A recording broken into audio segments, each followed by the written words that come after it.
সকাল থেকে এভাবেই লম্বা লাইনে দাঁড়িয়ে গণতান্ত্রিক উৎসবে সামিল হতে দেখা গেছে পশ্চিমবঙ্গের ১৬ জেলার ভোটারদের। বেলা বাড়ার সঙ্গে সঙ্গে দীর্ঘ হয়েছে ভোটের লাইনও। নারী পুরুষ, প্রবীণ ও নতুন ভোটার সবাই সারিবদ্ধভাবে উৎসব মুখর পরিবেশে ভোট দিয়েছেন।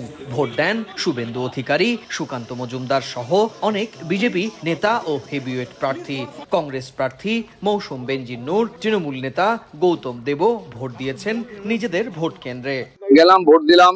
৩ জন মাত্র অফিসার আছেন, বাকি পার্টির এজেন্টরা আছেন। খুব শান্তিপূর্ণ সুন্দর জায়গা।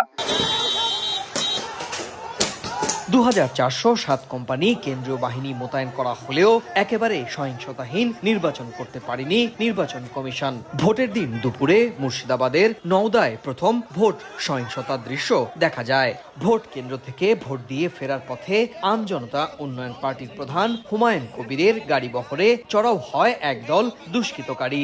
এরপর বীরভূমের খয়রাসোলে পুলিশ ও কেন্দ্রীয় বাহিনীর ওপর ইট পাটকেল নিক্ষেপ করা হয়। পুলিশও লাঠিচার্জ করলে পরিস্থিতি আরো উত্তপ্ত হয়ে ওঠে। সেখানে বেশ কয়েকটি গাড়ি ভাঙচুর করার ঘটনাও ঘটে, তবে সহিংসতায় কোনো প্রাণহানির ঘটনা ঘটেনি। এদিন শান্তিপূর্ণভাবে ২৩৪ আসন বিশিষ্ট তামিলনাড়ু বিধানসভার ভোট গ্রহণও সম্পূর্ণ হয়েছে। ভোট দেন কেটিপির প্রধান থালাপতি বিজয়।